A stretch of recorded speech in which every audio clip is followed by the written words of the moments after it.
So we are continuing with describing function. Here you can see a block diagram. In this block diagram, n is the nonlinear element of the system. N is the nonlinear element of the system, and g1 of s and g2 of s are two linear elements. Here x is the input to the nonlinear system and y is the output of the nonlinear system. So we are giving a sinusoidal input to the nonlinear element. That means x is equal to capital X sin omega t. So the output y will be having a non-sinusoidal periodic function. Since this is a nonlinear element, the output y will be a non-sinusoidal periodic function.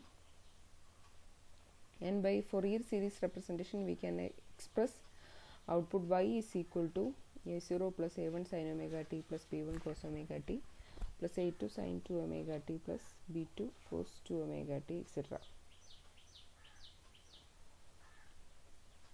So here, if the first assumption for describing function is the nonlinearity is symmetrical.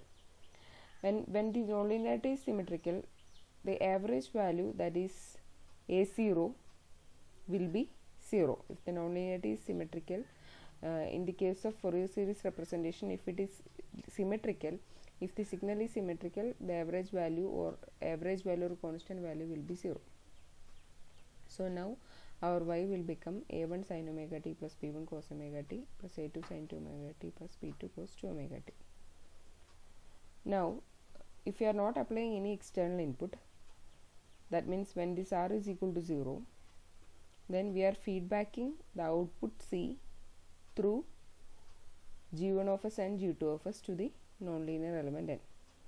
And the next assumption is this g1 of s and g2 of s are the linear elements of the system, and these are having the characteristics of a low pass filter. So when these g1 of s and g2 of s are low pass filters, what will happen?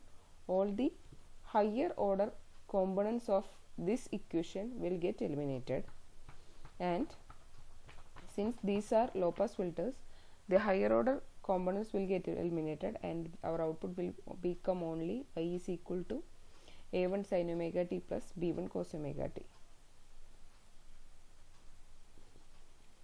So that we can see here. So there will be only fundamental components, and y is equal to y1, that is equal to a1 sin omega t plus b1 cos omega t, and we can write this equation is equal to y1 angle phi 1, and if we can write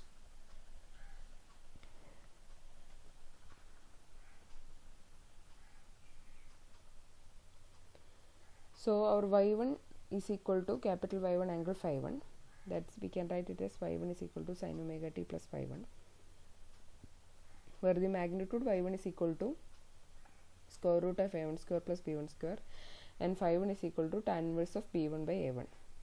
And what is y1? y1 is the amplitude of the fundamental harmonic component of output, and phi 1 is the phase shift. So this is our nonlinearity now. So by Fourier series, our a1 is equal to 2 by 2 pi, that is 1 by pi integral over 0 to 2 pi y sin omega t d omega t, and b1 is equal to 1 by pi integral over 0 to 2 pi y cos omega t d omega t. So our assumptions are, we are considering only one nonlinearity to the entire system, and g1 and g2 are linear elements. They are having the characteristics of a low pass filter, and the nonlinearity is symmetrical, hence the constant value or average value a0 will be equal to 0. So with these assumptions, we can find the values of a1 and b1, and when the input x to the nonlinearity is sinusoidal, the describing function can be represented as kn of x comma omega, which is equal to phi 1 by x angle phi 1. So here we can replace the nonlinearity n by using this describing function kn of x comma omega.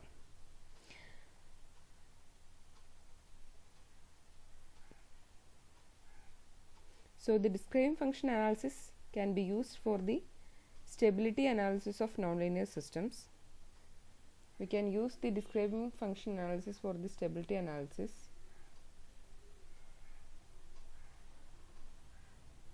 And kn of x of omega, that is the describing function, which is the ratio of phases representing the output of frequency to the input frequency. Ratio of phases representing the output of frequency omega to the input of frequency omega. So now the next step is we have to find out the different describing functions for different type of nonlinearities like saturation, dead zone, relays, relay with saturation, relay with dead zone, or nonlinearity with saturation and dead zone, etc.